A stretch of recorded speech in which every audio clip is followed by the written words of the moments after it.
আম্মা এসব কি হচ্ছে? শাহানা নিরুত্তর। অপরূপা শেহজাদের পিঠের পোশাক খামচে ধরে দাঁড়িয়ে কাঁদতে থাকে। শেরতাজ সাহেব এসে হ্যাচকা টান দিয়ে কাশিমের দিকে ছুঁড়ে মারে অপরূপাকে, বলে, বের করে দাও। প্রথম দিন থেকেই তাকে সন্দেহজনক লেগেছিল, সে বিপজ্জনক, এক্ষুনি বের করে দাও। কাশিম তার হাতের মুঠোয় অপরূপার হাত ধরতে শেহজাদ ডাক দেয়। ওকে ছাড়ো, আমার আদেশ। পা এগোতেই শাহজাহান সাহেব তার হাত ধরে ফেলে। পিতার দিকে প্রচন্ড বিস্ময়কর দৃষ্টিতে তাকায় শেহজাদ। আব্বা, আপনিও? আবার ছেড়ে দেন আব্বা। কাশিম অপরূপাকে টেনে নিয়ে যায়। অপরূপা চেঁচিয়ে বলে, আমি কোনো অন্যায় করিনি সম্রাট, আমি মিথ্যে বলছি না, বিশ্বাস করুন আমায়। শেহজাদের হাতে শিকল পরা, বাবার হাতের মুঠোয় চাপা পড়ে থাকে তার হাত। তাকে আকুল হয়ে ডাকতে থাকা মেয়েটার ডাকে সাড়া দিতে পারে না, শুধু বলে, কোনো অন্যায় করেনি আব্বা। শেরতাজ সাহেব খেকিয়ে উঠে বলে, করেছে, সামনে আরও করবে। যে ভুল আমি করেছি সে ভুল তোমাকে করতে দেব না আমি। সম্রাট, তোমাকে একটা আশ্রিতার জন্য এতটা ব্যাকুল হওয়া মানাচ্ছে না। তোমাকে চেনা যাচ্ছে না। আমি নিজের প্রতিচ্ছবি দেখতে পাচ্ছি তোমার মাঝে। তুমি হেরে যাচ্ছ শেহজাদ। পিতার দিকে রোষপূর্ণ চোখে তাকিয়ে থাকে শেহজাদ। শাহজাহান সাহেব নিজ জায়গায় অটল। আজ তিনি বিচলিত হবেন না। ক্রুদ্ধ অশ্বের তীব্র হেসরাধ্বনি ভেসে আসে তখনই। অশ্বটাও হুঙ্কার ছাড়ছে, সারা মহল কাঁপিয়ে তুলছে। সবার হৃৎপিণ্ডটা যেন লাফিয়ে উঠল প্রায়। অশ্বের এমন হেসরাধ্বনি অশুভ লক্ষণ। প্রচণ্ড হুঙ্কারে সবাই ভড়কে যায়। ভীতি জাগে মনে। শাহজাহান সাহেবের হাত আলগা হয়ে আসে। সবাই ছুটে যায় সদর দরজার বাইরে, আর দেখে অপরূপাকে প্রায় ছুঁড়ে ফেলেছে কাশিম। কষ্টি পাথরে গিয়ে পড়ায় রূপকথার নাক, ঠোঁট, কপাল ফেটে রক্ত মাখামাখি হয়ে গিয়েছে। ঠিক তার সামনেই হুঙ্কার ছাড়তে ছাড়তে এসে থামে একটি কালো রঙের অশ্ব। রাজকীয় সাজের অশ্বটির চোখে মুখে প্রচণ্ড ক্ষোভ যেন উপচে পড়ছে। মাটি খুঁড়ে লাফিয়ে উঠে অপরূপার সামনে না থামল সেটি। তার পেছনে আরও কয়েকটি অশ্ব হুঙ্কার ছেড়েই যাচ্ছে। সবাই স্তব্ধ হয়ে দাঁড়িয়ে দেখে ঘোড়ার পিঠ থেকে নেমে আসছে পাগড়ি পরা একটা লোক। অপরূপা তাকে দেখে হতবিহ্বল চোখে চেয়ে রইল। নিজের দু চোখকে সে বিশ্বাস করতে পারছে না। মাথার পাগড়ি খুলে শ্যাম লোকটা এসে হাঁটু ভেঙে বসলো অপরূপার সামনে। অপরূপা থুবড়ে পড়া থেকে উঠে বসলো। লোকটা তাকে তুলে তার ঠোঁটের কোণায় রক্ত মুছে দিল বৃদ্ধাঙ্গুলের সাহায্যে। অপরূপাকে দাঁড় করিয়ে তার হাত ধরে টেনে নিয়ে এলো। অপরূপার চোখ তখনও নিবদ্ধ লোকটার মুখপানে। সে যা দ্রুত পদে বাইরে এসেই লোকটাকে দেখে থমকে গেল। খুরদার শানিত চাহনি নিক্ষেপ করে চেয়ে রইল। কে সে? এত চেনা চেনা। লোকটা দু হাতে তালি দিতে দিতে শেহজাদের সামনে এসে দাঁড়িয়ে উপহাস করে বলে, বাহ, রূপনগরের সম্রাটের মহানুভব প্রমাণ আজ স্বচক্ষে পেলাম। কি মহান তিনি! শেহজাদ অপরূপার দিকে দৃষ্টি নিবদ্ধ করে। দেখে অপরূপা কেমন অবসন্ন চোখে লোকটার দিকে পলকহীন, অভিব্যক্তিহীন, শব্দহীন চেয়ে আছে। শেরতাজ সাহেব এগিয়ে আসে। কথা বলতে গিয়ে কথা আটকে আসে। এই এই, কে তুমি? কে? ওনার কণ্ঠস্বর কেঁপে ওঠে। সবাইকে ঠেলে সোহিনী এগিয়ে আসে। গালে হাত চেপে ঝরঝরে কেঁদে উঠে লোকটার সামনে গিয়ে দাঁড়ায়। পায়ের আঙ্গুলে ভর দিয়ে দু গালে হাত রাখে, ডাকে, আমার ভাইজান, শিহরাম ভাইজান। সবার পায়ের নিচের মাটি কেঁপে ওঠে। ভাইয়ের গাল স্পর্শ করা মাত্রই সোহিনীকে টেনে নিয়ে আসেন শেরতাজ সাহেব। ধমকে বলেন, তোমার ভাইজান তোমার জন্য আসেনি, এসেছে নিজের স্বার্থের জন্য। না হলে জিজ্ঞেস করো এতগুলো বছর পর ও কোথায় ছিল। না হলে জিজ্ঞেস করো এতগুলো বছরও কোথায় ছিল, কেন আসেনি। এত আবেগী হওয়া ভালো নয়। সোহিনী কাঁদতে থাকে। শেরহাম চোখ সরিয়ে নেয়। তার পাথরের মতো মুখাবয়ে বদল দেখল না কেউ। বাজখাই গলায় অপরূপাকে জিজ্ঞেস করে, তোমাকে ওরা মেরেছে, মহল থেকে বের করে দিচ্ছিল, তাই না? এরা এসব ভালোই পারে। তুমি এদের আরও কত রূপ দেখবে। এরা এমনই নিষ্ঠুর, পাষাণ, হৃদয়হীন আফা। সকলে আটকে ওঠে শেরহামের মুখ নিঃসৃত সম্বোধনে। শেহজাদ বিস্ময়াবহ দৃষ্টিতে চেয়ে থাকে। আপা, ভাইজান রূপাকে চেনে? রূপাও এই জন্য কি আজ ভাইজানের সম্বন্ধে সব জানতে চাচ্ছিল রূপা? পুরোপা নিস্তেজ, দুর্বল চিত্তে এখনো চেয়ে আছে। সত্যি সত্যি রহমান এসেছে? উনি অভিভাবকহীন নয় তাহলে? শেরহাম সুলতান এই পরিবারের বড় সন্তান, এজন্যই রাজ্যের প্রতি তার এত ঝোঁক, নিজের অধিকার আদায় করতে এসেছে। অপরূপার মাথায় যন্ত্রণা হয়, বুক ধরফর করতে থাকে। না, সে আর কিছু ভাবতে পারছে না, নিজেকে সামলে রাখতে পারছে না। শেরতাজ সাহেব কৌতূহল ভরা গলায় বলেন, তুমি ওকে চেনো? তার মানে তুমি ওকে পাঠিয়েছো? কেন পাঠিয়েছো? এতদিন কোথায় লুকিয়েছিলে? বিন্দুমাত্র পরিবর্তন আসেনি তোমার মধ্যে। কি চাও তুমি? খোদেজা সহ বাকি সবাই অবাকান্বিত দৃষ্টিতে চেয়ে থাকে। শেরহাম খেকিয়ে উঠে বলে, আমি প্রশ্ন করেছি আপা, আমার আগে উত্তর চাই। শেহজাদ রাশভারী গলায় ডেকে উঠল। বড় ভাইজান তুমি? কথা শেষ করতে দেয় না শেরহাম বলে, আমি কারো ভাইজান নই, আমাকে একদম ভাইজান ডাকবি না, সরে যা। শেহজাদ পিছিয়ে যায়। দীর্ঘ 15 বছর পর দেখা হওয়া বড় ভাইয়ের মুখে এমন কঠোর উক্তি তার বোধগম্য হয় না। যার সাথে একসাথে 15টা বছর বেড়ে ওঠা, একসাথে তলোয়ার শেখা, ধনুবিদ্যা শেখা, ঘোড়ার পিঠে চড়ে ছুটে চলা শিকারের উদ্দেশ্যে কম্বল বিলে সাঁতার কাটা ভাইজান আরো নির্দয় পাষাণ নিষ্ঠুর রূপে ফিরে এলো। শেরহাম পুনরায় কটমট গলায় বলে উঠল, যার গায়ে হাত তুলেছিস জানিস সে কে? কোনো ধারণা আছে তার তোদের? শেহজাদ অপরূপার দিকে দৃষ্টি ফেলে জানতে চাই। কে? অপরূপা নিভ নিভ চোখে বহু কষ্টে তাকায়, বড় বড় শ্বাস টানে। সিবান উকি দিয়ে বলল। শেরহাম সিবানকে গভীর পর্যবেক্ষণ করে বলল, ঠিক। শেহজাদ কোনো বিস্ময় বিহ্বল দৃষ্টিতে চেয়ে থাকে। অন্তঃপটে তীব্র ভাঙচুর হয়, অবিশ্বাস্য দৃষ্টিতে চেয়ে থাকতে থাকতে চোয়াল শক্ত হয়ে ওঠে। তার মানে ভাইজান এখনো সেই জাদুবিদ্যার কাজে অভ্যস্ত? ভালোবাসার নামে রূপাকে দিনের পর দিন ব্যবহার করেছে, এখনো ভালো সাজছে। এই সে ছদ্মবেশী রহমান, সামাদ, মুরাদ। বাহ, নিজের স্বার্থ চরিতার্থ করার জন্য একটা নিষ্পাপ ফুলের মতো মেয়েকেও পর্যন্ত ছাড়ল না। কি চায় ভাইজান? অপরূপা যন্ত্রণাদগ্ধ আঘাতে মর্মাহত। তার কথা বলার শক্তিটুকু নেই। ঝিমিয়ে আসে শরীর, বন্ধ হয়ে আসে দু চোখ। টলতে টলতে আবছা আবছা চোখে শেরহামকে দেখতে থাকে। কক্ষিপটে ভাসে দাদির মৃত্যুর দৃশ্য, মিঠির মৃতদেহ, নিজের অসুস্থতার কথা। শেরহামের হাত খামচে ধরে ভগ্ন কণ্ঠে চেঁচিয়ে উঠে বলে, আমায় ছেড়ে দিন, আমি এখানে থাকবো না। এতদিন কোথায় ছিলেন? আমি এতগুলো জন্তু জানোয়ারের সাথে থাকবো না, এক মুহূর্তও না। সবাই তার দিকে দৃষ্টি নিক্ষেপ করে। তার কপাল বেয়ে রক্ত ঝরছে। শেহজাদ ব্যথিত চোখে তাকিয়ে গর্জে উঠে বলে, সাফায়াত, ডাক্তারকে খবর পাঠাও। জি ভাইজান।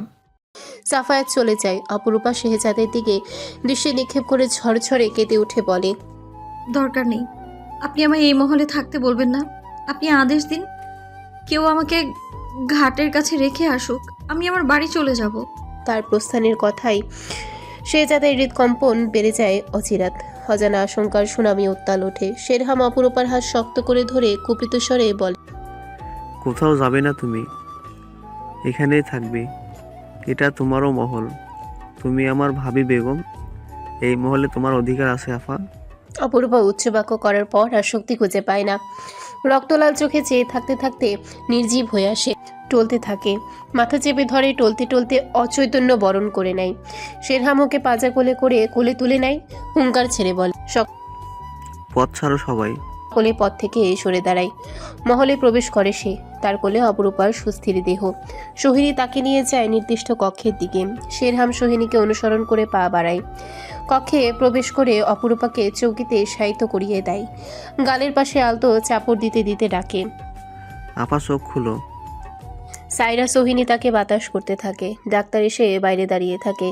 শেরহাম ঢোকার আদেশ দিতেই ডাক্তার ভীতি মনে পা বাড়ায়। মহলের থমথমে পরিবেশ দেখে যে কারো মনে ভয় জাগারই কথা। ডাক্তারও বেশ ভয় পেয়েছেন। অপরূপার জ্ঞান ফিরে অনেকক্ষণ পর। জ্ঞান ফেরা মাত্রই কপালে জ্বলুনির টের পায়। শেরহাম তার কাছে ঘেঁষে বসে কপালে ফু দিতে দিতে বলে, কমে যাবে। অপরূপা চোখ বুজে থাকে। জ্বলুনি কমে আসতেই চট করে চোখ মেলে। ফুটিতে থাকা মানুষটাকে সেদিন ডাকাত রূপে দেখেছিল মনে হতেই দূরে সরে পড়ে, কান্নায় ভেঙে পড়ে। সাইরা আর সোহিনী কক্ষ থেকে বেরিয়ে যায়। তারা বেরোতেই শেরহাম তাকে টেনে নিজের সাথে চেপে ধরে কানের কাছে ফিসফিস করে বলে, এবার নিকাহ না করে পালাবো না আপা।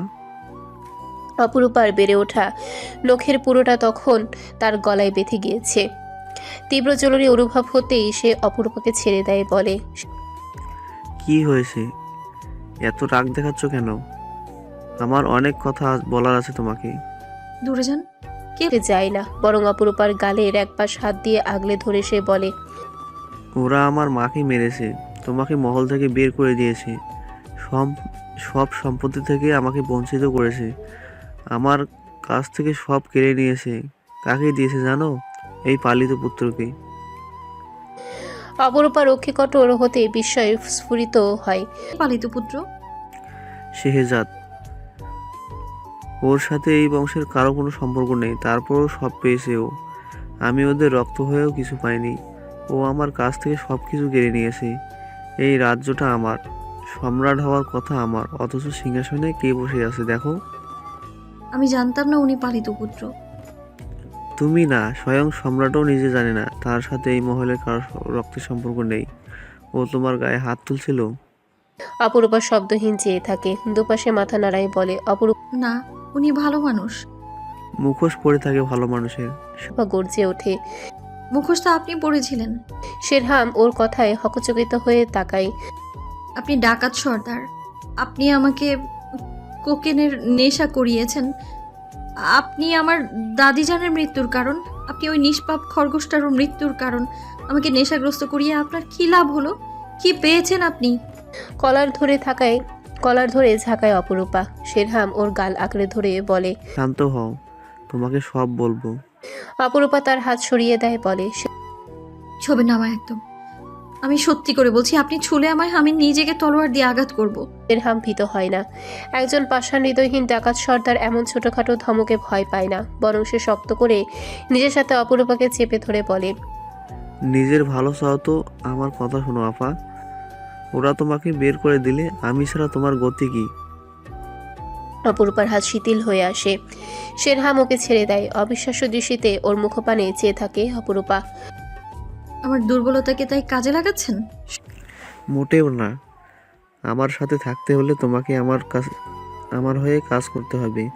আমার সাথে তালে তাল মিলিয়ে চলতে হবে। জীবনটা অনেক কঠিন। তুমি কোথায় যাবে আমাকে ছেড়ে? বেরিয়ে দেখো, শিয়াল কুকুর ছিঁড়ে খাবে। আমার দিকে তাকাও, আমার কথা শোনো। আমি তোমার খারাপ চাই না আপা। তুমি এই মহলের বেগম হবে, আমাদের সুখের সংসার হবে। আমি তোমাকে কথা দিচ্ছি, আমি ডাকাতি ছেড়ে দেব, সব ছেড়ে দেব। অপরূপার কমলবতী মন গলে আসে। তার গাল আঁকড়ে ধরা হাত দুটোর উপরে হাত চেপে ধরে বলে। সত্যি? হ্যাঁ সত্যি। অপরূপা ওর হাত গাল থেকে নামিয়ে দেয়, বলে। বিবাহের আগে এত কাছে আসা ভালো না। শেরহাম বলে। আচ্ছা যাব না, আমরা খুব তাড়াতাড়ি নিকাহ করে নেব। অপরূপা তোতলে বলে। কখন? দলিলপত্র বুঝে নেই, তারপর এই সপ্তাহেই। তোমাকে তোমাকে ঘাটে রেখে পালিয়েছি বলে রেগে আসো? অপরূপা পিছু হাঁটে, কান্না চেপে রেখে বলে। বললাম তো কাছে আসবেন না, দূরে থেকে কথা বলুন। নিকাহ হলে তখন কাছে আসবেন। আচ্ছা যাচ্ছি না, কিন্তু তুমি আমাকে ভয় পাচ্ছ কেন? কথা বলতে বলতে কাঁদছো? না, ভয় পাচ্ছি না। বলুন, সেদিন কোথায় চলে গিয়েছিলেন আপনি? ওই দিন বাজার থেকে ফিরে দেখি দূরের জাহাজে শেহজাদ আর সাফায়াত ছিল। আমি তাদের জাহাজটা চিনি। জাহাজটা আমার দাদাজানের। ওরা সরে পড়ার পর যেই তোমার কাছে আসবো তখনই দেখি চাচা তোমার সাথে কথা বলছে, আর তুমি চাচার সাথে চলে এলে। আমি ওদের সামনে আসতে পারতাম না আপা, তাই তোমার কাছে আসতে পারিনি। আমি তোমাকে কষ্ট দিয়েছি জানি। সেই দিন আমাদের নিকাহ হতো। অপরূপা দেয়ালে চেপে গিয়ে ভেতরে কান্না গিলে বলে। কক্ষ থেকে যান, হুঠাটি কক্ষে আসবেন না। নিকাহ হলে তখন। শেরহাম একদম তার কাছাকাছি গিয়ে আসে। অপরূপা মুখ তুলে বলে। আপনাকে কি বললাম, শুনতে পাননি? আমি এমনিতেই অপবিত্র হয়ে গিয়েছি। আপনার সাথে কি করে আমি বাড়ি ছাড়লাম তা ভেবেই খোদার কাছে লজ্জিত হচ্ছি আমি। দয়া করে যান, আমার পাপ আর বাড়াবেন না। শেরহাম বলে। বেরোবে। আচ্ছা যাচ্ছি, তুমি কেঁদো না। ঠিক তখনই অপরূপা ডাক দেয়। আপনার ছোট ভাই যে পালিত পুত্র, তা ওনাকে বলবেন না এখন? শেরহাম ঘাড় ফিরিয়ে তাকায়। কেন বলবো না? অপরূপা দেয়ালে পিঠ চেপে লম্বা দম ফেলে বলে। আমি সত্যি বলছি, আপনি যদি তা ওনাকে বলে দেন, আমি আপনার কোনো শর্ত মানব না।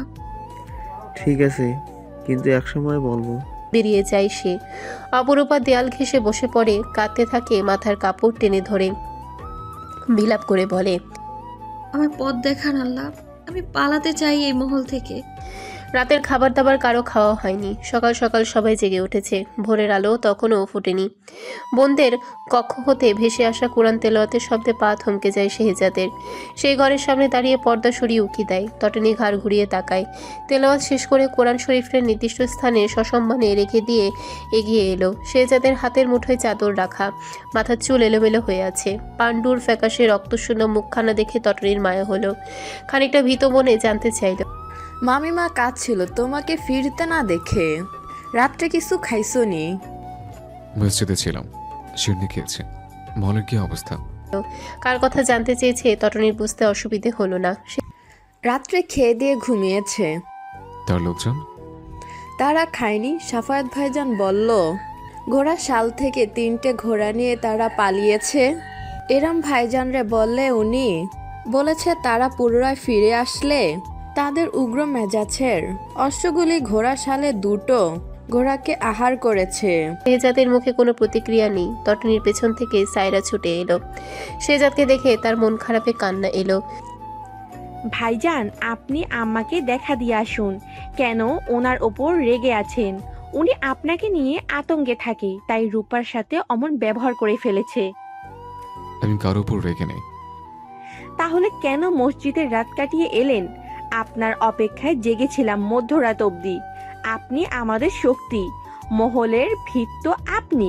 আপনাকে এভাবে দেখতে কষ্ট হচ্ছে। শেহজাদ মুখ শক্ত করে বলল, আমি ক্ষণিকের জন্য বাইরে গিয়েছিলাম, দম বন্ধ আসছিল। কক্ষে খাবার পাঠিয়ে দাও, একসাথে খাবো না। জি, আমি পাঠিয়ে দিচ্ছি। বোনের মাথায় হাত বুলিয়ে কক্ষের দিকে পা বাড়ায় শেহজাদ। এমন এক অদৃশ্য ভোজবাজিতে পা দুটো নিজ কক্ষের দিকে যেতে যেতে থমকে যায় অন্য একটি কক্ষের সামনে। সে থামে জানালার কাছে দিয়ে। জানালা খোলা, পর্দা জড়ানো। শেহজাদ পর্দা সরায়, ধীরে ধীরে আলগোছে। পর্দা সরাতে হৃদয় কম্পিত হয়। সাদা ওড়নায় মাথা ঢাকা মেয়েটাকে 2 হাত তুলে জায়নামাজে বসে কাঁদতে দেখে পায়ের তলার মাটি শক্ত হয়ে ওঠে। হৃদস্পন্দন বেড়ে যায় অচিরাত। কোথাও একটা তীব্র হাহাকার জুড়ে থাকে। সমস্ত ভাবনা এলোমেলো হয়ে যায়। রূপাকে সে সুস্থ করেছে, এবার দুঃখ ঘুচিয়ে দেবে। একজোড়া পুরুষালী পদধ্বনি এসে থামে শেহজাদের কিছুটা পেছনে। শেহজাদ আর দাঁড়ায় না। চাদরটা কাঁধে তুলে নিয়ে নিজ কক্ষের দিকে এগুতে থেমে যায় উপহাস বাক্যে। রূপনগরের সম্রাট যুবতী মেয়েদের ঘরেও উকিঝুঁকি দেয় নাকি?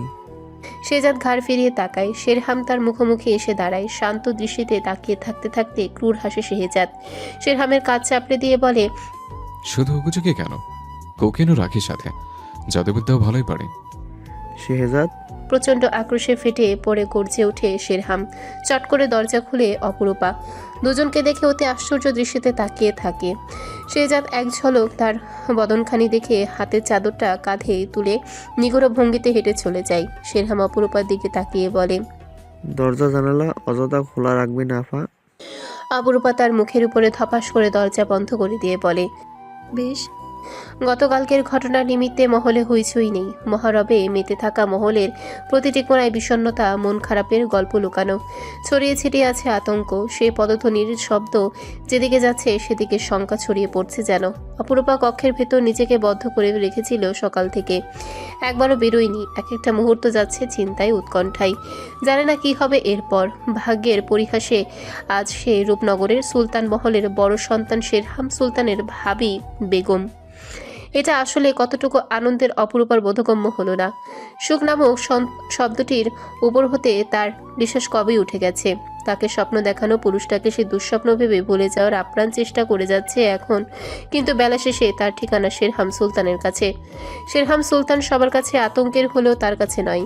তবে খোলা খাতাও নাই। তার কোনো উদ্দেশ্য অপরূপার কাছে স্পষ্ট নাই। রাজ্য দখল করতে সে এতদিন কেন আসেনি? কেন রূপাকে হাতিয়ার করে এই মহলে এলো? কেন সবকিছুতে রূপাকে চড়ালো? তার শত্রুতা তো শেহজাদ সুলতানের সাথে, রূপার সাথে নয়। তাহলে কেন তাকে কোকেইনে নেশা করিয়ে বাড়ি ছাড়িয়ে তাকে অসুস্থ উন্মাদ বানিয়ে ঘাটে ফেলে গেল? শেরহাম তার উত্তর দিতে নারাজ। সে শুধু রূপাকে বোঝাতে ব্যস্ত সে তার অধিকার ফিরে পেলে অপরিবর্তন হয়ে যাবে। সব তারা রূপর ভালোর জন্য করছে। মহলের একমাত্র উত্তরসূরি হয়ে কেন সে সামান্য সবজি ব্যবসায়ী হয়ে সারা জীবন কাটিয়ে দেবে? সে রূপাকে একটা ভালো জীবন দিতে চায়, এটা তার অধিকার, সে পেতে বাধ্য। আগে সে দুর্বল ছিল, এখন সে শক্তিশালী হয়ে ফিরে এসেছে, এখন তাকে ঠেকানোর সাহস কারো নেই। শেহজাদ সুলতানের সাথে সে অস্ত্র তুলে যুদ্ধ করবে না, সে জানে সেখানে তার পরাজয় নিশ্চিত। সম্রাটের এক ডাকে সারা নগরবাসী ছুটে আসবে, তার বিপক্ষে অস্ত্র তুলে নেবে। বিরোধিতা করার মতো মানুষ গুটি কতক। সে যুদ্ধ করবে শেহজাদ সুলতানের দুর্বলতা, অপারগতা, কমলতাকে হাতিয়ার বানিয়ে। রূপা তার একটি। নগরীর উপরে নানাবিধ বিপর্যয় দুর্যোগেও শেহজাদ একটুও বিচলিত হয়নি, বরং সে শক্তপোক্ত প্রতিরোধ ব্যবস্থা গড়ে তুলেছে।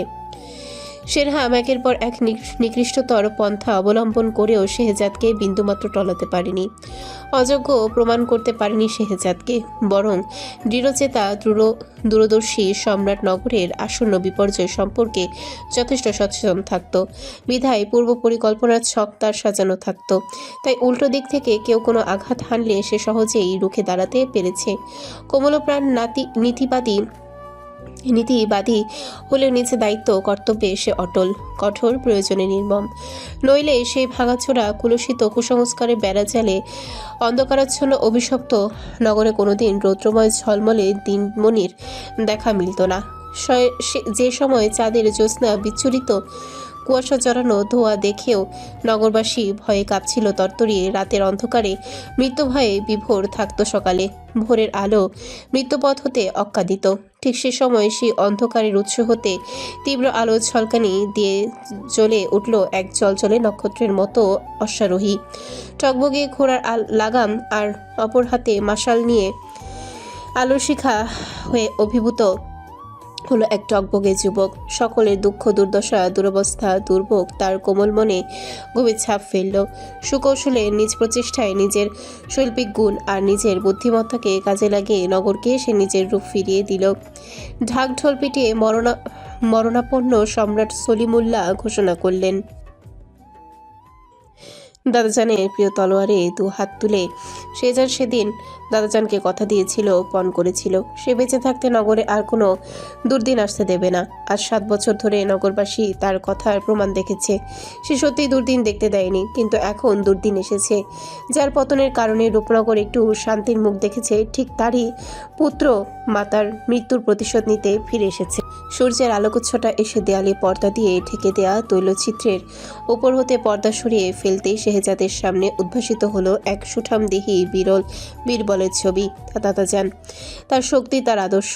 যখনই সে দোটানায় পড়ে যায়, দুর্বিপাকগ্রস্ত হয়ে পড়ে, মনের দোলাচালে ফেসে যায়, ঠিক তখনই তার কাছে সমাধানের রাস্তা হয়ে ওঠে দাদাজানের ওই তৈলচিত্রটি। মানুষের তৈলচিত্রটি তাকে পুনরুজ্জীবিত হতে সাহায্য করে। তার ক্ষুরধার চোখের দিকে দৃষ্টি পড়লে বক্ষ শক্ত হয়ে ওঠে, সাহস পায়, মনোবল পায়। দাদাজানকে দেয়া প্রতিজ্ঞার কথা মনে হতেই শক্তি উদ্ভূত হয়। হন্তদন্ত পায়ে কক্ষে সায়রার প্রবেশ। তার হাতে খাবার, টেবিলে সাদা চাদর বিছিয়ে খাবার রেখে বলল, সে ভাইজান খেয়ে নিন। আপনার হাতের অবস্থা কেমন? তীরে যদি বিষাক্ত কিছু থাকে তাহলে ক্ষত তাড়াতাড়ি শুকাবে না। চিন্তা করো না। শেহজাদ খেতে খেতে ওর দিকে তাকায়, আবারও খাওয়ায় মনোযোগ দেয়। সায়রা উসখুস করতে করতে জিজ্ঞেস করে, রূপার কথা জানতে চাচ্ছেন? শেহজাদ খানিকটা বিব্রত করা অবস্থায় পড়ে গেল ছোট বোনের সামনে। দেখে এলাম, তুমি এসো।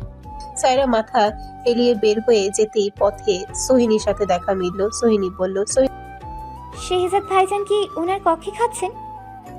সে চিন্তা তোকে করতে হবে না, তুই তো নিজের ভাইকে পেয়ে আর কাউকে চোখে দেখিস না। এক রাতের মধ্যে কত বদল। সোহিনী অবাক গলায় বলল, কি বলছিস এসব? পাগল হয়ে গেছিস? উনি তোর ভাইজান হয়। তুই আমাকে আগে বল, শেহজাদ ভাইজান এতদিন তোকে আগলে রাখেনি, ভালোবাসেনি, এখন এমন আচরণ করছিস যেন শেহজাদ নামের কোনো ভাই নেই আমাদের। সোহিনী বলল, তোর মাথা কি খারাপ হয়ে গেছে সায়রা? সাফায়াতের আগমনে তাদের বাগবিতণ্ডায় ফাটা পড়ল। সাফায়াত বলল, ভাইজান খাবেন না? আসছেন না কেন? সায়রা ক্ষিপ্ত কণ্ঠে বলল, আপনি খান, এমন স্বার্থপর মানুষজনের সাথে একসাথে বসে না খাওয়াই ভালো। ওনাকে রেখে বড় ভাইজানের সাথে খেতে বসে গেলেন। আপনাদের আচরণ দেখে মনে হচ্ছে এতদিন শেহজাদ সুলতান একা একাই সবকিছু ভঙ্গন করেছেন, কারোর জন্য কিছু করেননি? সব কটা স্বার্থ শনি। সাফায়াত ধমক দেয়। সাইরা, মুখ সামলে। সাইরা থামে না, ছলছলে চোখে তাকিয়ে বলল, ভাইজান কাল সারা রাত বাহিরে ছিল, তার খোঁজ রেখেছিলেন। আপনি আপনার মাকে নিয়ে বড় ভাইয়ের সাথে গল্প মজেছিলেন। আপনাকে দেখে হাততালি দিতে মন চাচ্ছে। মুখ ঝামটে মেরে চলে গেল সাইরা। সাফায়াত ঠাই দাঁড়িয়ে থেকে ওর যাওয়া দেখলো। সোহিনী বলল, সাফায়েত ভাই ওর কথায় রাগ করবেন না। না করছি না, অবাক হচ্ছি ও আমার সাথে এমন ব্যবহার করলো।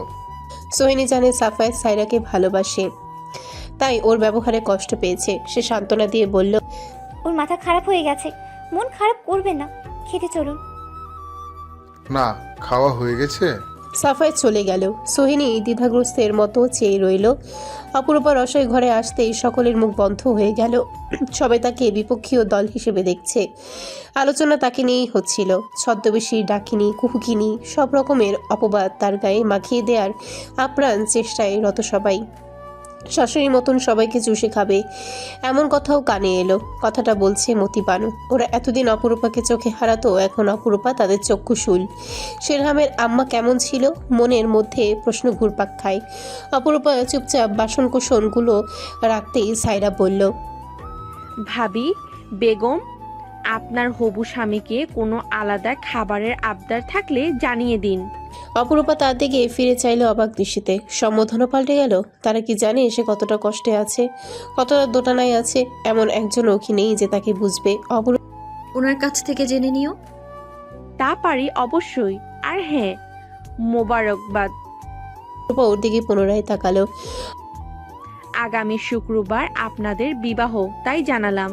অপরূপা পরিশ্রান্ত বদনে বলল, তার পরের দিন বোধ হয় সোহিনী আর সাফায়াত সাহেবেরও বিবাহ। আমি বলছি না, তোমার ফুপু আর তোমার বড় ভাইজানের মধ্যে কথা হচ্ছিল, শুনলাম আমি। তোমার সোহিনী আর সাফায়াত সাহেবকেও গিয়ে মোবারকবাদ জানানো উচিত। সাইরার পায়ের তলার মাটি যেন দুলে উঠল মুহূর্তেই।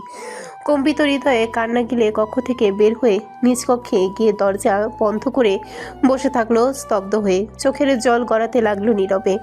এ কী করে হতে পারে? সে জানতো সাফায়াত তাকে ভালোবাসে, সেও তো খুব।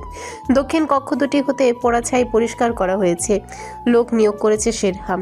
রঙের প্রলেপ দেয়া হবে। বিবাহের পর সে অপরূপাকে নিয়ে ওই কক্ষে থাকবে।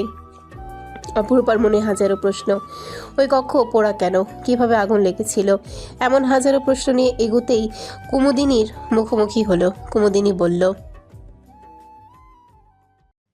অপরূপা প্রশ্ন করল। কক্ষটা পোড়া কেন? অপরূপা আটকে ওঠে। আগুন কিভাবে লেগেছিল? কক্ষটি পরিষ্কার করে ময়লা ফেলার বালতিটা নিয়ে যাচ্ছিল লোকগুলো। অপরূপা বলল, আমাকে দিন, আমি ফেলে আসি পেছনে, আপনারা আপনাদের কাজ করুন। লোকগুলো বলল, আমার কাজ করতে ভালো লাগে, পেছনে ফেলে আসবো। এসব আশেপাশে ফেলে নোংরা হতে পারে। অপরূপা বালতিটা নিয়ে মহলের পেছনে চলে গেল। বালতি হতে ময়লা ফেলতেই দেখলো সব ছাই আর ছাই, মাকড়সার জাল সাথে পোড়া কাপড় চোপড়। অপরূপা সেখানে তন্ন তন্ন করে খোঁজাখুঁজি করতে করতে একসময় একটা মূর্তি পেল। উদ্ভট মূর্তি, কয়েকটার উপর পোড়া ছোট ছোট কঙ্কাল, পশুর হাড়। অপরূপার বুক কেঁপে উঠল ধরফরিয়ে। দাদিজান বলতেন, এসব কাজ করে যারা, কালো জাদু জানে তারা। পেছনে পুরুষালী পদধ্বনি টের পেতে চমকে উঠে পেছনে ফিরতে অপরূপা দেখলো শেরহাম দাঁড়িয়ে আছে। চোখে মুখে কঠোরতা, চতুরতা। দৃষ্টি জড়ায় অপরূপার জন্য কামনা, বাসনা, প্রেম।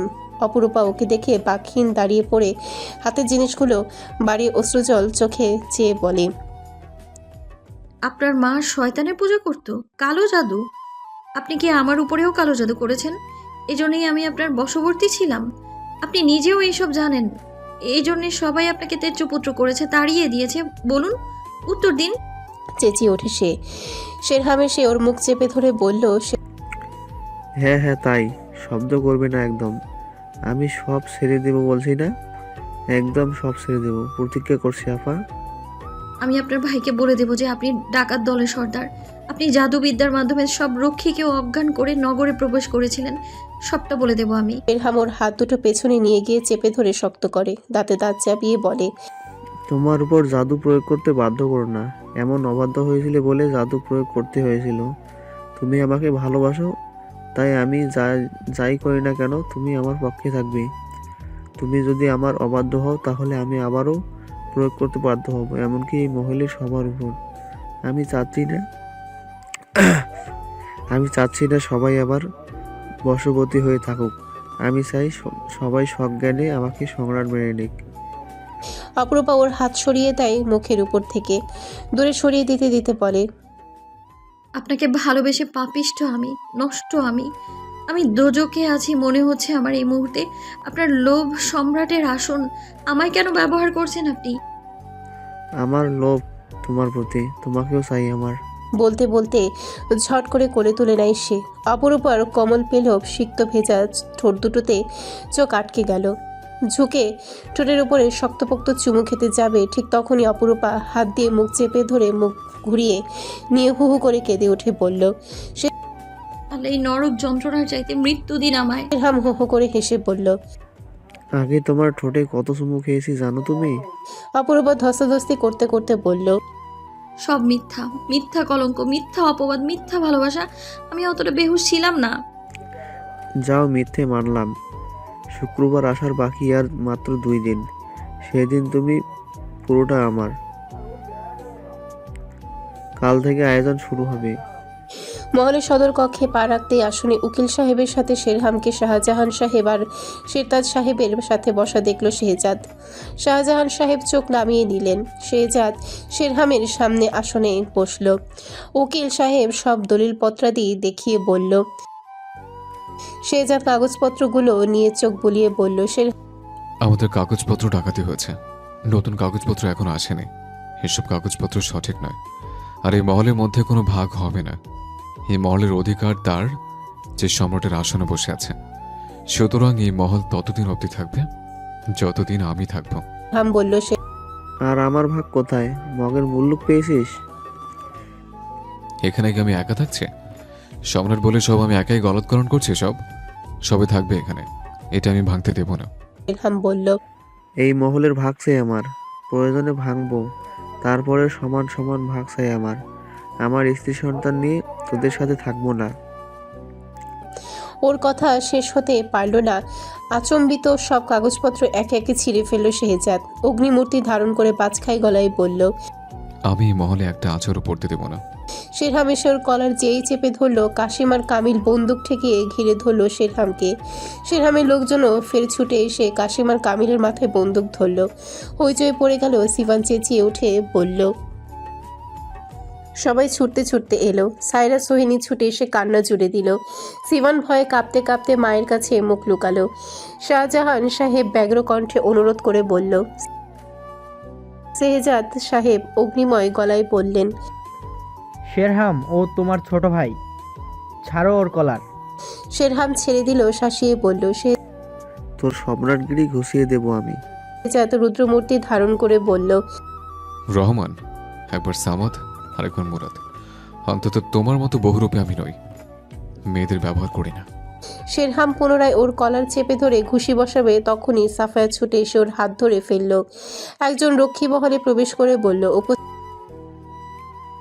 সকলে হতবম্ব, হকচকিত হয়ে যায়।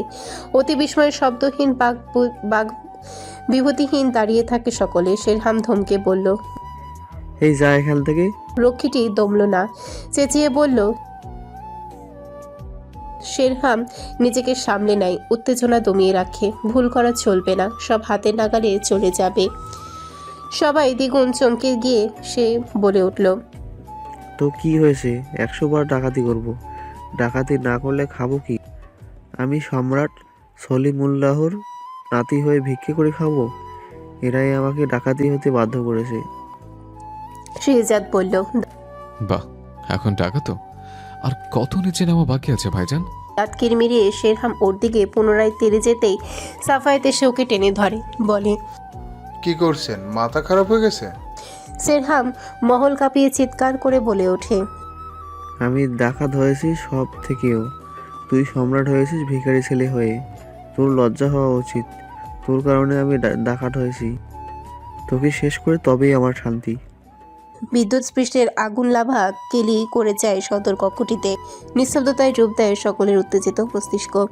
খোদেজা হকচকিত হয়ে মুখে আঁচল গুজে কেঁদে উঠে বলল, শাহজাহান সাহেব কপাল চেপে ধরে বসে পড়ে। শেরতাজ সাহেব স্তব্ধ হয়ে দাঁড়িয়ে থাকে। সাইরা, সোহিনী, সাফায়াত বিস্ময় হয়ে সেরহামের মুখপানে চেয়ে থাকে। সেরহাম বলতে বলতে থাকে, তুই পালিত পুত্র, পালিত ভিখারির ছেলে। তোর জন্মের ঠিক নেই, গোবর থেকে উঠে এসেছিস। নিজেকে দেখ আর আমাকে দেখ, জিজ্ঞেস কর তোর পালিত মা বাপ কি। তুই পালিত পুত্র, সম্রাট হওয়ার যোগ্য নোস তুই। সম্রাট আমি যোগ্য একমাত্র উত্তরসূরি। রেজাজ শাহজাহান সাহেবের দিকে তাকায়। উনি তাকান না, মাথা হেট করে বসে থাকেন। শেহজাদ খোদেজার দিকে তাকায়। খোদেজা কাঁদতে থাকে। চিবুক শক্ত করে ভেতরে রাগ গিলে ফেলে শেহজাদ। চোখের দৃষ্টি শক্ত হয়ে ওঠে, চোখের তারা জলজল করে ওঠে।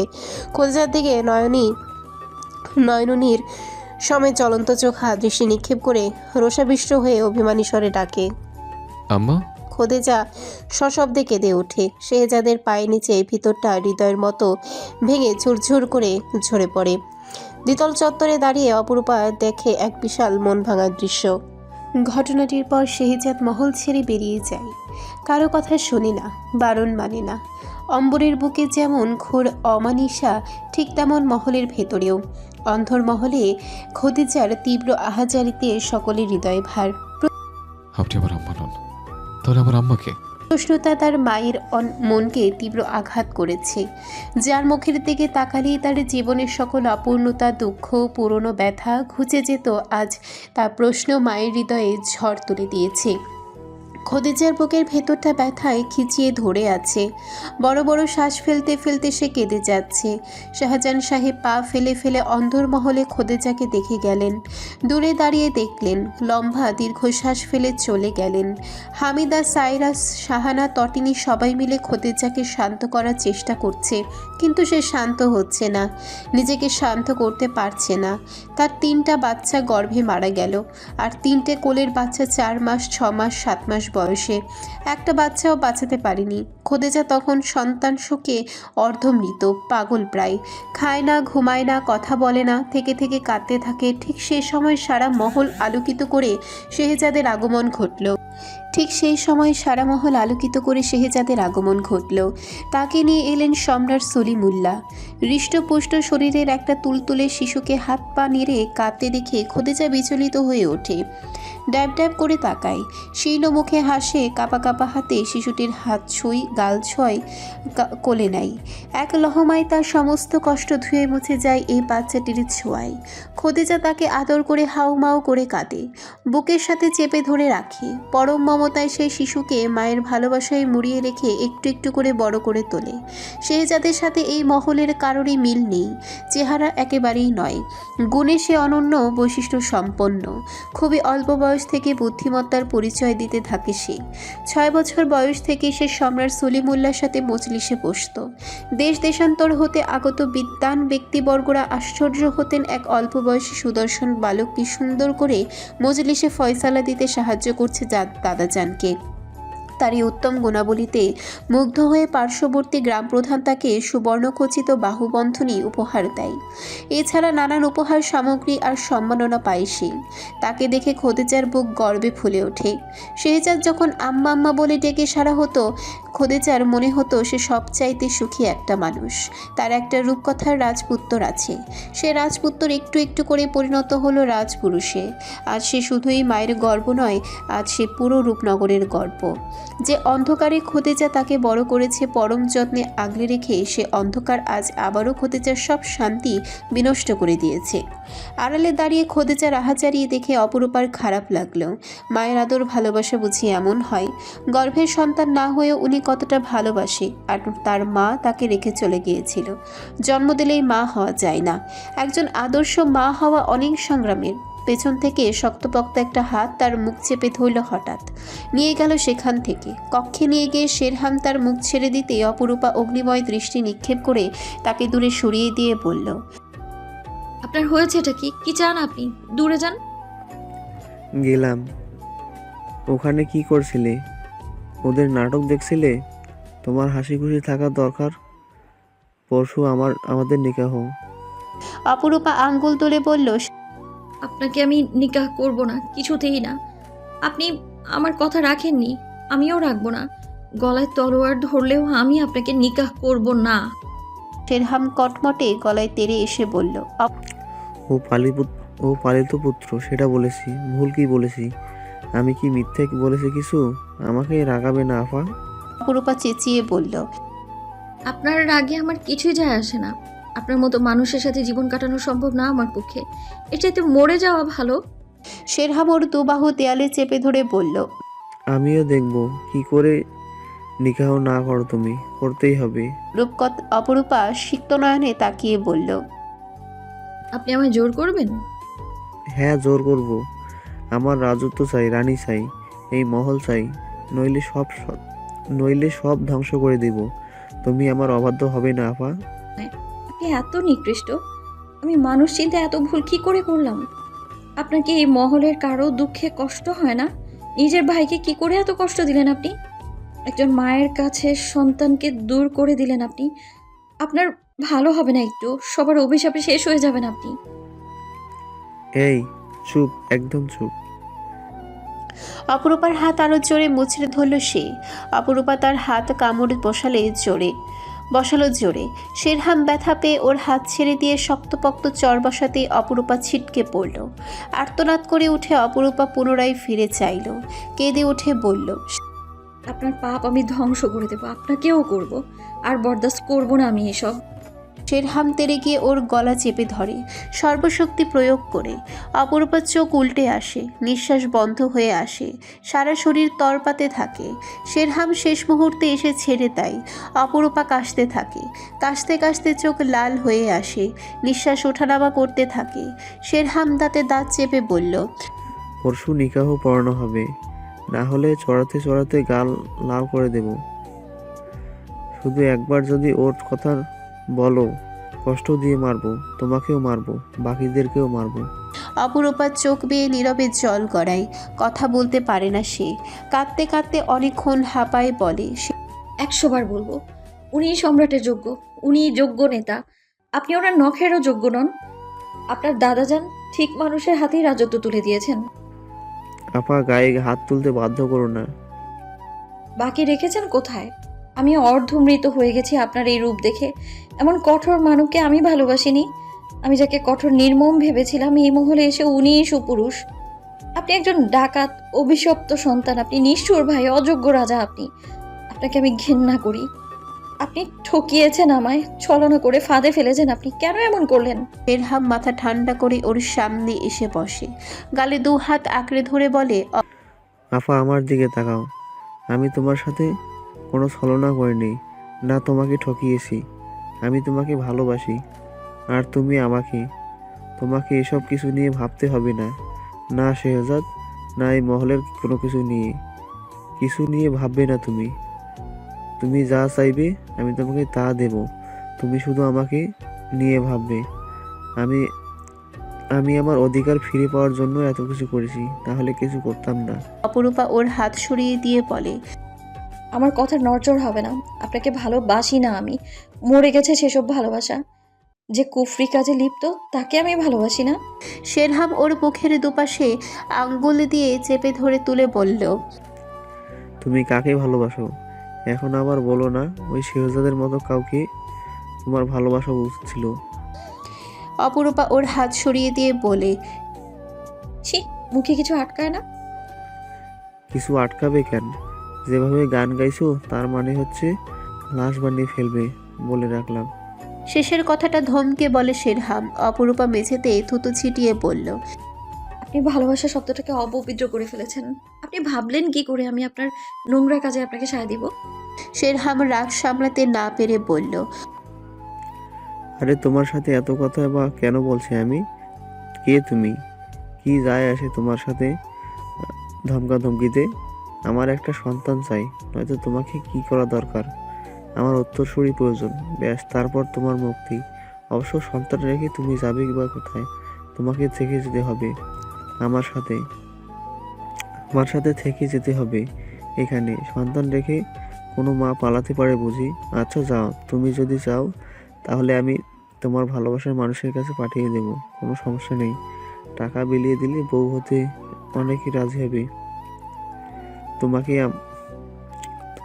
তোমাকে তোমার মজনুর কাছে ছুঁড়ে ফেলে আসবো। ও আবার তোমার জিনিসের প্রতি অনেক আক্রোশ, তা হোক নিত্য নতুন বা ব্যবহৃত। অপরূপার হাত পা অসাড় হয়ে আসে, চোখ ফুঁড়ে যেন রক্ত বর্ষণ শুরু হয়। টেনে ধরে শেরহামের কাঁধের পোশাক খামচে ধরে ফ্যাঁসে গলায় জানতে চায়। কে? এসব কার কথা বলছেন? শেরহাম ওর কানের কাছে মুখ বাড়িয়ে ফিস করে বলে। সুলতান মহলের পালিত পুত্র। অপরূপা এক ঝটকায় সরে পড়ে, তার অক্ষিকোটর হতে চোখের জলের সাথে বিস্ময় বিস্ফোরিত হয়। এক দৃষ্টে শেরহামের মুখপানে তাকিয়ে থাকে, অস্বাভাবিক মনে হওয়ার কারণে নয়, বরং নিজের ভাবনা সত্যি হওয়ার কারণে। অপরূপা ঝটকা খেল, হকচকিত হলো। তাকে মহল থেকে বের করে দেওয়ার দিন তার মন ঠিক এমনটাই ইঙ্গিত দিচ্ছিল। তাছাড়া তার সাথে ওনার কোমল নমনীয় ব্যবহার, মোহনীয় দৃষ্টি, তার অসুস্থতা, বৈরাগ্য নিয়ে এত উৎকণ্ঠা, সব কিছু একটা কথার ইঙ্গিত করত। তার মানে শুভার কথাটাও ঠিক ছিল। প্রতিবার যাত্রাপালায় গ্রামে গেলে উনি তার খোঁজ করতেন। অপরূপা হাত পা কুড়িয়ে বসে হাঁটুতে মুখ গুজে, সারা শরীর কাঁপে তার ক্রন্ধনে, বিড়বিড়িয়ে বলে। হায় আল্লাহ, এই কেমন সংকটে ফেলেন আপনি আমায়? শেরহাম বলল। ও তোমার খোঁজ নিতে চাই, তুমি আমার লক্ষ্যবস্তু। ঠিক সেই কারণে আমি তোমাকেই নিশানা করেছি। আর তুমি আমাকেই ভালোবাসলে, আমি যতই নিষ্ঠুর হই না কেন তোমাকে কিন্তু ভালোবাসি। তোমার প্রেমে পড়ে না থাকা যায় না। আর আমি তোমাকে নিকাহ করব। চোখের সামনে ওকে একটু একটু করে ধ্বংস হতে দেখব। রাজত্ব নেই, প্রিয়া নেই, কি দশা হবে ওর ভাবতে পারছো?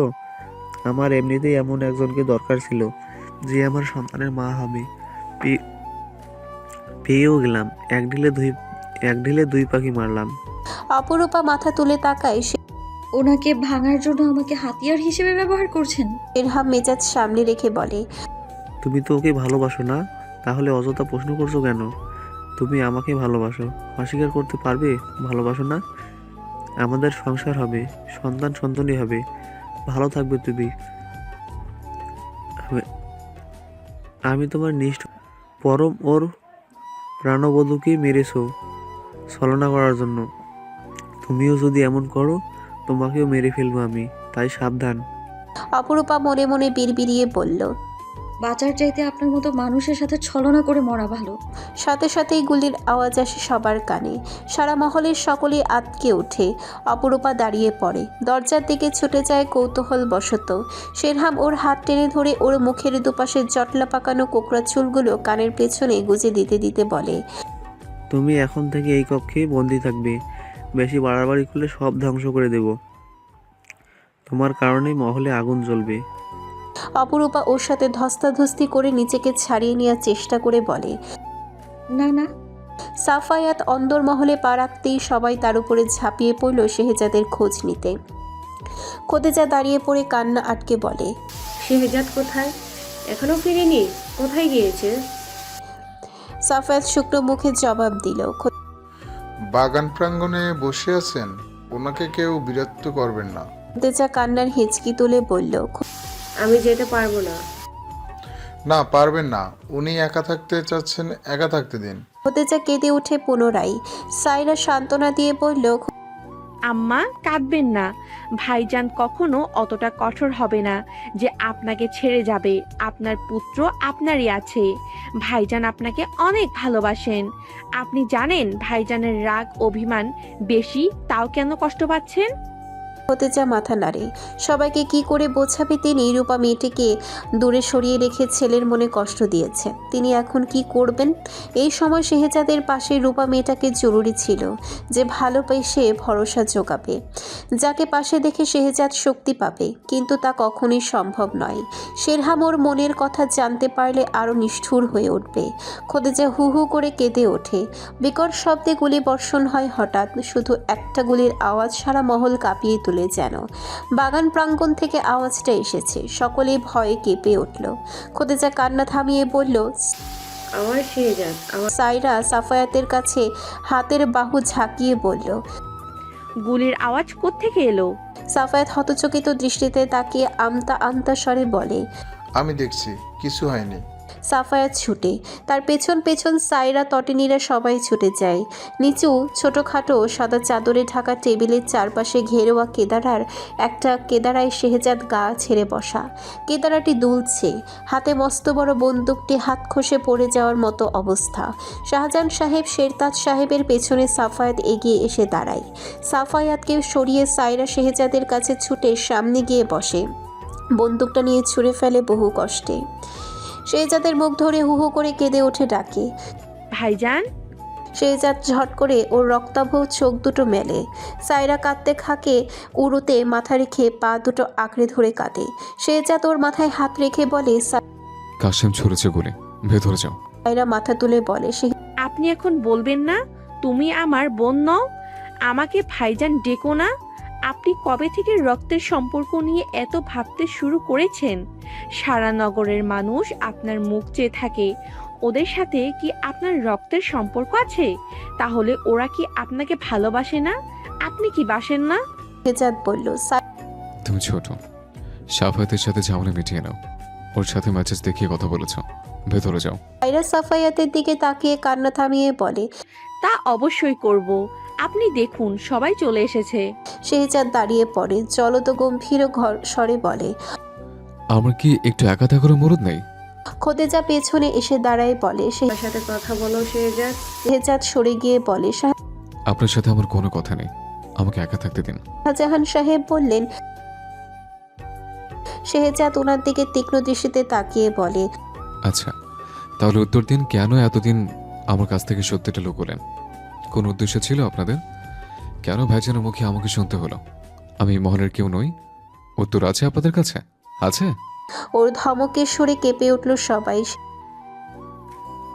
আমার আদর্শ ছিলেন উনি। উনি আমার ভালো চাইতে গিয়ে চারেকজনের সাথে অন্যায় করেছেন।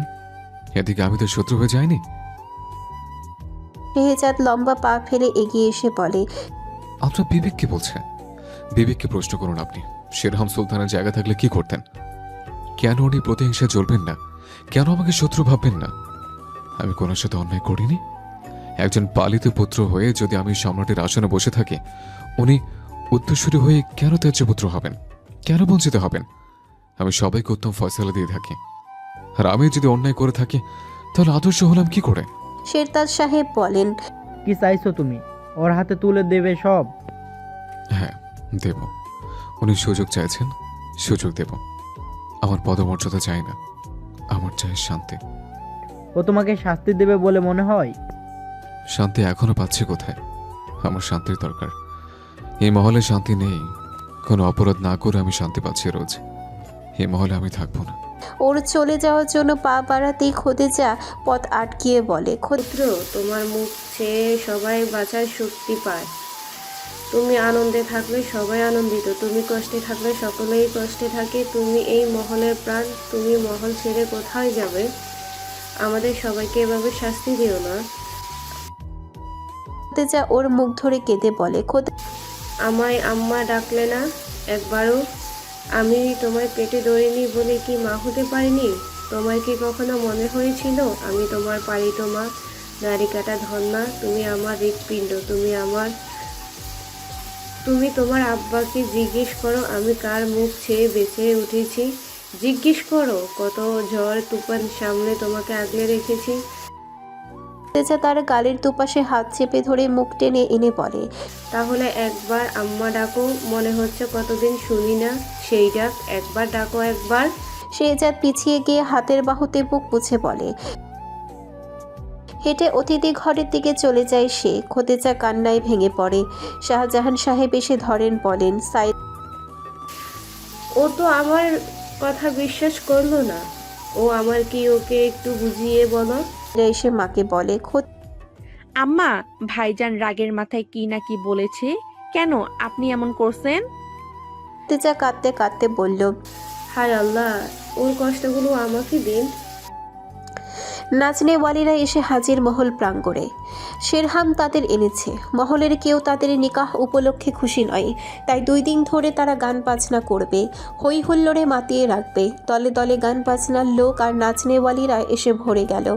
অতিথিশালা ভর্তি হয়ে গেল। সেই অতিথিশালাটি মহলের উত্তর পাশে। তার একটি কক্ষে শেহজাদ ঘুমন্ত। মহলের আঁকাগোড়া সাজানোর কাজ সকাল থেকেই শুরু হয়েছে। তার রক্ষীদের সাথে শেহজাদের রক্ষীদের এক প্রকার তলোয়ার যুদ্ধ লেগে গেল সে সময়। শেরহামের আদেশে যুদ্ধ থামল। 2 জন রক্তারক্তি হলো। তারা শেহজাদের রক্ষী। দুপুর হতে হতে মহল আর যতদূর রাস্তা ছুঁয়েছে ঠিক ততদূর আলোরবাতি দিয়ে সাজালো শেরহাম। শিবান তো দেখে মহা খুশি। শুধু মন খারাপ হয় যখন শেহজাদ ভাইজানার সুন্দর বউয়ের কথা মনে পড়ে। দুজনকে সে দেখছে না অনেকক্ষণ। ঘাটে 2টি জাহাজ এসে থেমেছিল। শেহজাদ সেখানে গিয়েছে। জাহাজের মাল গুদামে মজুতকরণ করার পর তার দায়িত্ব শেষ। সে সেই সব কাজ সম্পাদন করে মহলে ফিরে দেখল সারা মহল আলোয় ঝলমল করছে। প্রাঙ্গণে পা রাখতেই গানের তালে তালে নাচছে একদল নাচনেওয়ালি। একদল যুবতী অপরূপাকে সাজিয়ে নিয়ে এলো। তার পরনে সাদা ঘাগরা, মাথায় গোলাপি ঝালর দ্বারা আবৃত, হাতে পায়ে সুশোভিত লঙ্কার। অপরূপা সবাইকে দেখতে দেখতে হঠাৎ শেহজাদের দিকে চোখ যেতেই থমকে যায়। শেরহাম ছুটে এসে ওর হাত ধরে টেনে নিয়ে নাচনেওয়ালিদের মাঝখানে অপরূপাকে দাঁড় করিয়ে দেয়।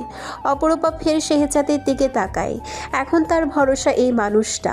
শেহজাদ চোখ সরিয়ে পা বাড়াবে ঠিক তখনই শেরহাম ওর পথ আটকে দাঁড়ায়। ফিরে চাবি দিবি বলেছিলি? শেহজাদ পকেট থেকে চাবি নিয়ে ওর দিকে বাড়িয়ে দিল। শেরহাম কেড়ে নিয়ে বলল, যা, তোর এখানে কাজ নেই, সায়রাদের পাঠিয়ে দিই। শেহজাদ পা বাড়ালো। সিভান এসে ওর পা আঁকড়ে ধরে বলল। শেহজাদ ওকে কোলে তুলে নিয়ে ওর কক্ষের দিকে পা বাড়িয়ে একটা কাগজ গুছিয়ে দিয়ে বলে। সিভান ওর কপালে চুমু খেয়ে বলল। সে দৌড়ে দৌড়ে চলে গেল। অপরূপাকে ঘিরে সবাই নাচছে। সে কাজটা নিয়ে তাদের ফাঁকফো করে দিয়ে অপরূপার কাছে পৌঁছানোর চেষ্টা করতে করতে ধাক্কা খেয়ে মুখ থুবড়ে পড়ে গেল। শেরহাম এসে ওকে তুলল। দেখলো একটা কাগজ পড়ে আছে ওর বুকের নিচে। সিভান কেঁদে উঠল, বলল। শেরহাম তাকে তুলে বলে, কেঁদো না। চিরকুটটা কুড়িয়ে নিয়ে মেলে ধরে সে। লেখাগুলোতে চোখ বুলিয়ে নিতে নিতে চোখ মুখ শক্ত হয়ে ওঠে তার। দাঁতে দাঁত চেপে রাগ সংবরণ করে সিভান বলল। শেরহাম কণ্ঠ শীতল করে বলল, দেব। আচ্ছা, তার আগে বলো, তুমি মিঠাই খাবে? সিভান দুপাশে ঘাড় হেলিয়ে বলল। শেরহাম তাকে বলল। তুমি বসো, এক্ষুনি মিঠাই আর কাজটা দিচ্ছি। সিভান মাথা দুলিয়ে বলল। শেরহাম তার কক্ষে চলে গেল দ্রুত পায়ে। 5 মিনিটেই ফিরে এলো, হাতে মিঠাই আর 2টো কাগজ। মিঠাই বাড়িয়ে দিয়ে বলল, দিচ্ছি, এই নাও। সিভান মিঠাই খেতে খেতে নাচ দেখতে লাগলো। শেরহাম উপরে তাকিয়ে দেখলো কেউ নেই তেমন। সে হাঁটু মুড়ে বসলো, বলল, সিভান, আমার দিকে তাকাও। সিভান মিঠাই খেতে খেতে তার দিকে তাকালো, চোখের দিকে। শেরহাম জিজ্ঞেস করলো, মিঠাই খুব মজা। সিভান মাথা দুলালো। চোখের দিকে স্থির চেয়ে থাকতে থাকতে মাথা তার দুলে উঠল। শেরহাম আতরের ঘ্রাণ সিভানের নাকের কাছে শুকিয়ে বলল। খুব সুগন্ধ না? সিভান পুনরায় মাথা দুলিয়ে বলল। শেরহাম বলল, নীল কাগজটা দেবে সুন্দর বউকে, লাল কাগজটা দেবে তোমার শেহজাদ ভাইজানকে, মনে থাকবে? সিভান মাথা দুলিয়ে বলল, আমার নাম উচ্চারণ করবে না, ঠিক আছে? তুমি শেহজাদ ভাইজানকে জিজ্ঞেস করে কাগজটা কে দিয়েছি, তাহলে বলবে সুন্দর বউ দিয়েছে। আর সুন্দর বউ জিজ্ঞেস করলে বলবে শেহজাদ ভাইজান দিয়েছে, মনে থাকবে? সিভান পুতুলের মতো মাথা নাড়ে। শেরহাম বক্র হেসে বলে, মিঠাই খাও, এখন দেব না, যখন সুন্দর বউ কক্ষে চলে যাবে তখন। সিভান মিঠাই খেতে খেতে নাচ দেখতে লাগলো। গান বাজনা নাচ শেষ হওয়ার পর অপরূপাকে কক্ষে নিয়ে যাওয়া হলো। সবাই তার হাতে বাটা মেহেদি পরাবে। শেহজাদ নিচে এসে দেখলো সিভান নেই। অপরূপাকেও নিয়ে যাওয়া হয়েছে। রূপা নিশ্চয়ই এতক্ষণে কাগজটা পেয়ে গিয়েছে। কাগজটাতে সে লিখেছিল সে এই বিয়েতে খুশি কিনা। রূপার উত্তর যদি হয় হ্যাঁ, তাহলে যা হচ্ছে তা হতে দেবে, আর যদি না হয় তবে এই বিবাহ কিছুতেই হবে না। সিভান এসে একটা লাল রঙের চিরকুট দিল, বলল। শেহজাদ উত্তেজিত হয়ে চিরকুটটা মেলতেই দেখলো রূপা সেখানটাতে লিখেছে, আমি স্বেচ্ছায় বিয়েটা করছি। আমি ওনাকে ভালোবাসি, ওনার সব অপরাধ আমি ক্ষমা করেছি। ভালোবাসার 7 গুণ মাপ, যেখানে উনি নিজের অধিকারের জন্য লড়ছে। আপনি ওনাকে ওনার অধিকার ফিরিয়ে দিলে আমি কৃতজ্ঞ থাকবো। শেহজাদ চিরকুটটি পড়া শেষে হাতের মুঠোয় পিষে ফেলল। ক্রোধের তাড়নায় গলার শিরা উপশিরা ভেসে উঠল, চোখের কোণায় রক্তকণিকা জমাট বাঁধল। এমন মানবীর প্রেমে পড়ল কিভাবে সে? অথচ প্রথম দেখায় মনে হয়েছিল সে দুর্লভ, অনন্য বৈশিষ্ট্য সম্মত, যা রূপাতে আছে তা কোথাও নেই। আজ মনে হলো তার জীবনের সবচাইতে বড় ভুলটি রূপা। কাগজটি দূরে ছুঁড়ে ফেলল সে। শেরহাম শীষ বাজাতে বাজাতে প্রবেশ করলো সদর কক্ষে। শেহজাদকে দেখা মাত্র কপাল ভাঁজ করে তাকালো, কাছে এসে কাঁধ চাপড়ে বলল, কি ব্যাপার, এত হল্লা হুল্লের মাঝেও তোর মন খারাপ কেন? খুব কষ্ট হচ্ছে অপরূপার জন্য? দুঃখিত রূপার জন্য। বলেই হেসে উঠল সে। শেহজাদ চেয়ে রইল শানিত দৃষ্টিতে। শেরহাম কাঁধ চাপড়াতে চাপড়াতে বলল,